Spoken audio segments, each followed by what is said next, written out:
Hi, I'm Jane. Hear that noise outside? My hometown never slept. I've always wanted to live close to nature though, and to travel around the world too. Unfortunately, my parents didn't have the money for that. For as long as I could remember, I'd always loved animals. My parents wouldn't let me get a pet, so I often played with stray cats and dogs. As soon as I was old enough, I started to volunteer at an animal shelter and spent all my free time there. My boyfriend Luke never approved of it. Why are you always in a shelter? Let's go party instead. You know I don't like parties. Luke and I had always fought like cats and dogs over the dumbest things. But recently, things had gone from bad to worse. One day, I invited my best friend Courtney to my place to talk to her about Luke. We used to go to the same school before she transferred. When Courtney arrived, I hardly recognized her. She used to wear oversized clothes and sneakers, but now? What are you wearing? I look great, right? It was time for a change of style. This isn't you. Everyone changes. So what did you want to talk about? I made us some tea, brought our favorite cakes, and started to complain about Luke. He doesn't get me at all. He's always trying to make me come to parties even though he knows I don't like them. Nonsense. Luke is awesome. It's easy for you to say. Courtney told me not to get worked up over something so dumb. We chatted all through the evening. The next day, I was asked to go to the mall and buy some cat food while I was volunteering at the shelter. When I got there, I decided to buy a coffee. Imagine my surprise when I saw Courtney. She was leaving a boutique with a girl I didn't recognize. Of course, I came up to them. Hi! For some reason, Courtney didn't seem happy to see me. Her friend looked me up and down, and then something terrible happened. Someone was passing by us and accidentally bumped into me. I staggered and spilled my coffee all over that girl. Oh, I'm so sorry. You're sorry? Do you know how much this dress cost? More money than you'll ever earn. Should we try and wash it? No, it's ruined. I was going to wear it to a date, dang it. In the end, Courtney managed to smooth things over. She quickly said goodbye to me and dragged her friend away. Well, that wasn't nice. I can't believe Courtney's friends with a girl like that. Seems she really has changed. I still considered her my best friend, though. One day, Luke invited me to a cafe. He said he wanted to introduce me to some cool friends of his. Don't say you need to be at the shelter again. I do have a shift today, but I'll call them and say I can't come. I really hadn't been spending much time with Luke lately, so I called my manager and asked for the evening off. While I was walking toward the cafe, it started to rain. I ran under the awning of the nearest store and then... Hey pup, what are you doing here? The puppy whined and looked at me with teary eyes. I picked him up and felt his tiny body tremble. Of course I couldn't just leave him there and went to the veterinary clinic. He was examined and given a series of vaccinations. He's fine. He's lucky you found him. I brought the puppy to an animal shelter and the assistants there promised to find him good owners. Of course, after that, I was late to my meeting with Luke. I hoped he would understand, but we've been waiting for you for over an hour. Before I could say anything in my defense, he grabbed my arm and pulled me aside. Why are you covered in mud? You embarrassed me in front of my friends. I was helping a stray puppy. You know what? I'm tired of this. Animals are more important to you than me. And you care more about your friends than you do about me. We had a huge fight and I stormed out of the cafe. As always, I called the only person I could tell everything to. Soon, Courtney and I were sitting in my room and I was stress eating cakes again. What should I do now? Oh, I have an idea.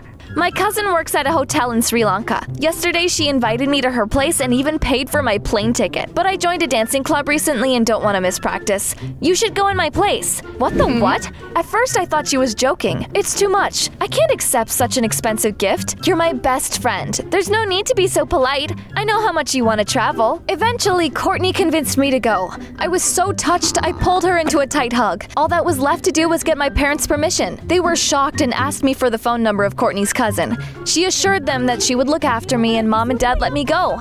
I was so grateful to Courtney, I wanted to jump for joy. A couple of days later, I was at the airport. Luke and my parents came to see me off. I told my boyfriend that I went too far sometimes and apologized. We made up. I was flying business class. At first, there was no one in the cabin but me, but then 3 girls sat down next to me. They were stunning. Hey Cinderella, you're gonna be our personal maid on this trip. At first, I didn't even realize she was talking to me. Are you deaf? What do you mean? The girls giggled nastily. What do you think? You're going to serve us. I paid for your trip and you should work your debt off, isn't that right? I thought there had been some sort of mistake and that they confused me with someone else. One of the girls seemed familiar to me, but I couldn't remember where I had seen her. When the plane landed, I breathed a sigh of relief. But then, something happened on board. While the flight attendants were dealing with the issue, no one was allowed off the plane. Jane, bring us some water. How do you know my name? Her friends laughed again and she leaned in close to me. It's all thanks to Courtney. She told me everything everything about you. By the way, I'm Linda. That's when it hit me. She was the girl I'd accidentally spilled coffee on at the mall. Can you explain what's going on? Courtney's cousin invited me here. Linda smirked and told me something that was nearly impossible to believe. The three of us are the coolest girls at Courtney's new school. She wants to join us, but we only accept the chosen ones. After our meeting at the mall, I told Courtney that we would let her join our gang if she managed to send you to Sri Lanka with us. I couldn't wrap my head around it. This makes no sense. Why would you pay for my trip? The hotel we'll be checking into belongs to my family. My grandmother, Mrs. Williams, is running it now. Besides, my dad has an agreement with this airline, so the tickets cost us nothing. But you'll still have to work this trip and my ruined brand dress off. It all seemed like complete nonsense to me. I wanted to call Courtney, but I didn't have a local SIM card. It felt like I was stuck in a living nightmare as I sat in the plane with the mean girls because of a stupid accident. Are you gonna bring us water anytime soon? Of course she is. It's not like she has a choice. At first, I refused to be bossed around by them. I just looked out the window and counted down the minutes until I could leave. But Linda and her friends were driving me up the wall. And eventually I left to get the water so I wouldn't have to see them any longer. It took hours, but the flight attendants dealt with the problem on board, and we left for the hotel. Even then, I still doubted that Linda was telling me the truth, but it turned out the hotel really did belong to her family. Mrs. Williams came out to greet us. Linda, girls, your rooms are ready. Mrs. Williams seemed very strict and domineering. She called her assistant and he helped us check in. As soon as I was left alone in my room, I connected to the Wi-Fi and called Courtney. What's going on? What did you get me into? It's not what you're thinking. Linda tricked me. She said she wanted to take you on a trip. And that didn't seem weird to you? Linda can be sweet when she wants to. She told me she wanted to help you. I didn't think Courtney would have stabbed me in the back and believed that she hadn't known anything about her friend's plan. Sorry, Mom's calling me. I need to answer. Courtney grew silent for a second. I was about to hang up when she suddenly spoke again. Luke, baby, I just talked to Jane. I'm so sick of her! I'm so glad we finally got rid of her. I was left speechless. Baby, are you still there? Are we still on for 8 tonight? It's still me, baby. I didn't listen to Courtney's excuses after that and hung up.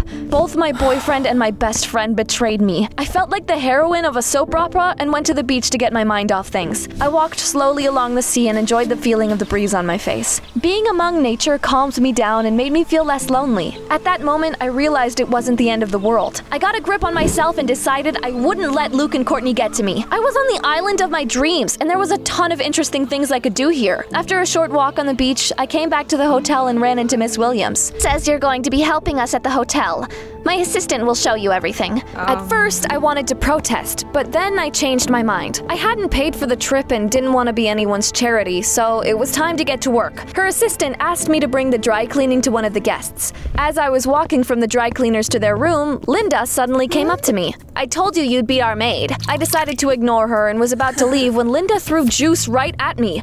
Ugly stains spread all over the clothes I had just picked up from the dry cleaners. This is for my dress. Linda smirked nastily and left. I wanted to slap the living daylights out of her. I had to go to my room and wash those clothes. Luckily, it was easy to get the stains out, but that wasn't the end of it. The next day, I was helping the waiters at the restaurant. I gathered the dirty dishes and was on my way to the kitchen. When I was passing by Linda's table, her friend tripped me. I almost fell but managed to keep my balance. Unfortunately, the food on one of the plates I was holding wasn't that lucky. You should have seen the look on her face. Even though I was scolded by the assistant, it was worth it. The mean girls did not back off after that either. They did their best to ruin my life. One day I was serving cocktails by the pool when Linda came up with a new brilliant idea. Cinderella, bring me a strawberry milkshake. I went to the bar and got what she asked for. What's this? I asked you for a banana milkshake. You said strawberry. Linda's allergic to strawberries. Why would she order that? At that moment, the assistant came up to the pool and Linda immediately complained about me. Jane, how could you be so careless?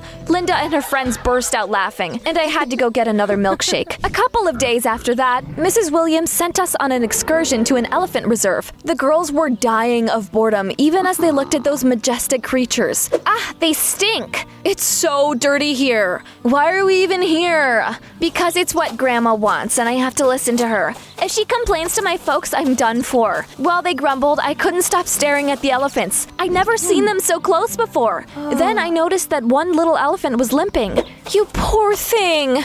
A guy suddenly came up to me. He hurt his leg last night. I'm the one taking care of him and changing bandages. We got to talking. The guy's name was Kamal. He worked at the reserve and loved animals. A lot of the visitors were foreigners, so he spoke several languages pretty well. You can come and help me look after the baby elephant if you want. Naturally, I agreed. From that moment on, I spent all my free time with Kamal. We took care of the baby elephant and went on walks around the island. He showed me the tea plantations and even took me for a ride on a famous retro train. I loved it and took hundreds of awesome photos. In the evenings, we like to walk by the ocean. You are incredible. All the other girls I know only care about clothes and parties, but you're different. I met a kindred spirit. Thanks to Kamal, I forgot all about Luke. One evening, we stayed on the beach longer than usual. I was admiring the moonlight path. The ocean was so mesmerizing. All of a sudden, Kamal put his arm around my waist and kissed me on the cheek. It was a magical moment, but it was broken by Linda. Is Cinderella hoping for a happy ending?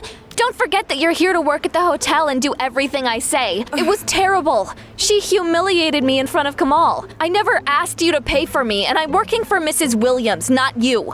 Linda turned red as a lobster and left. I thought she would finally back off, but boy, I was wrong. Before I tell you what happened next, please subscribe to the Private Diary channel and like my story. For the next week, I kept working at the hotel, going to the reserve and hanging out with Kamal. The day before we were supposed to leave, there was a foam party at the hotel. A lot of people got invited to it, and I asked Kamal if he wanted to come too. After cleaning a few rooms, I dressed up and put on light makeup. To be honest, I missed the hustle and bustle of my hometown. I never thought I'd say this, but I wanted to party. When Kamal saw me, his eyes widened. You've changed. I spun around. Is it a good thing? Kamal gave me a weird look and didn't say anything. I invited him to the foam party. Kamal's reaction shocked me. I thought you understood me, that you were special, but you're just like all the other girls. What's wrong with having fun sometimes? All these dumb parties are a waste of time. You could be doing something useful instead.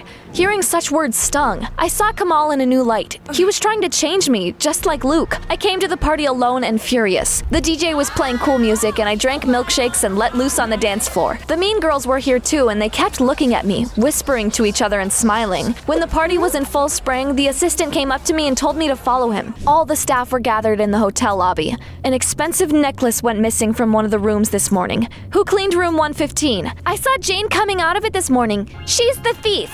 Yes, I did clean it, but I didn't take anything. Jane, we're going to have to search your room. It was unfair, but there was nothing I could do. The assistant opened my room and everyone saw a necklace lying on the table. This is a mistake. I didn't steal it. The police should hear about this. I will inform Mrs. Williams immediately. This is unacceptable. Our hotel has a reputation to uphold. There's no need to inform me of anything.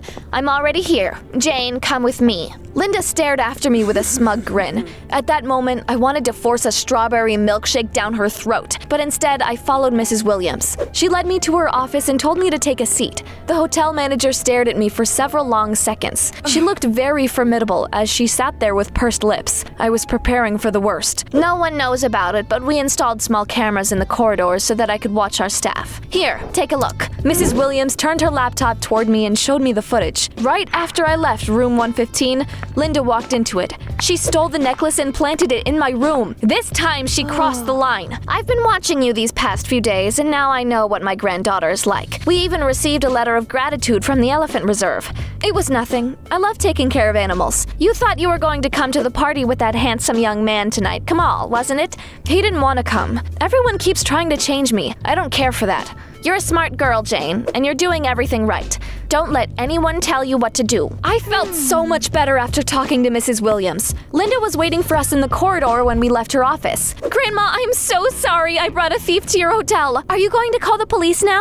No, young lady. I'm going to call your father and tell him about everything you've done. Your parents spoiled you too much. This was the first time Linda looked truly scared. The next day, I packed my things and came to the reserve for the last time. The baby elephant had finally recovered. I hugged him goodbye and patted his huge ears. Are you leaving? Kamal hoped we would stay in touch, but I didn't want to. Our short story was over. I did stay in touch with Mrs. Williams after coming back home. She recommended some good zoology courses to me. I know more about myself now. I've decided to go to college, so I'm preparing for the exams. If I become a zoologist, I'll be able to travel to my heart's content. Several days ago, I was sitting in my room and looking at the photos I had taken in Sri Lanka when my phone rang. For some reason, my former friend was calling me. Jane, I'm sorry. Luke and I broke up. Linda's parents took away all her money and even her car. She has no friends anymore, and I'm all alone too. I'm not sure Courtney really regrets what she did. What do you think? Should I give her another chance?